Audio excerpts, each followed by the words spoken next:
சார்கிட்ட வந்து ஒர்க் பண்ணும்போது செட்டுக்கு போயிருக்கேன். கருப்பு நிலா செட்டு தான். அப்போ அவர் டயலாக் வந்து கலைமணி சார், நான் அசிஸ்டண்ட்டாக இருக்கும்போது செட்டில் போவேன்.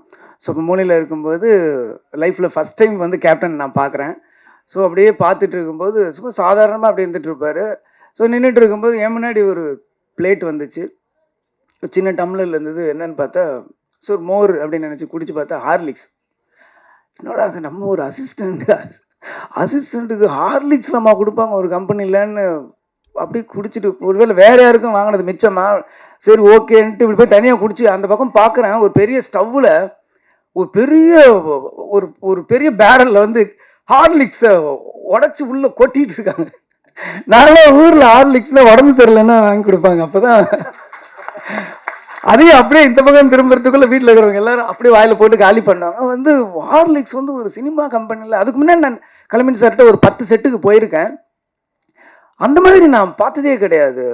ஹார்லிக்ஸ் ஆகட்டும், இளநீ ஆகட்டும், இது எல்லாருமே சொல்லியிருப்பாங்க. நான் கண்ணால் பார்த்துருக்கேன். சபரிமலை மாலை போட்டவங்கெல்லாம் வந்து கருப்புநிலாவில் கோவாவில் ஷூட்டிங் நடந்துட்டு இருந்தப்போ அப்போ அந்த அவங்க சாப்பிட்டுட்டு இருக்கிற இடத்துக்கு வராரு. கேப்டன் வந்து அவங்க பார்க்குறாரு. பார்த்துட்டு வந்து இவங்களுக்கு என்ன எதுவும் வைக்கலன்னா, இல்லை கேப்டன் அவங்க நான்வெஜ் சாப்பிட மாட்டாங்க, மாலை போட்டிருக்காங்கல்லன்னு. அவங்களுக்குலாம் பக்கோடை போடி அப்படின்னு அப்போ சொல்கிறாரு. எனக்கு வந்து எப்படி ஒரு கேப்டன் ஒரு ஒரு படத்தோட கதாநாயகன் தனக்கு என்ன வருது மட்டும்தான் பார்ப்பாங்க. ஃபுல்லாக ஒரு எல்லாருமே சாப்பிடணுன்ட்டு அந்த வயிறு நிறையணும்னு நான் நிறைய விஷயம் கண்ணால் பார்த்துருக்கேன். அந்த ராஜபாதர் ஸ்ட்ரீட்டு கூட நம்ம பாண்டி பஜாரோட பேரல் ஸ்ட்ரீட் போகும்போது அந்த கம்பெனிக்கு நான் போயிருக்கேன். போயிட்டு இருக்கும்போது வெளியில் ஒரு 500 பேர் நிற்பாங்க. எப்பயுமே ஒரு 500 பேர் இருப்பாங்க.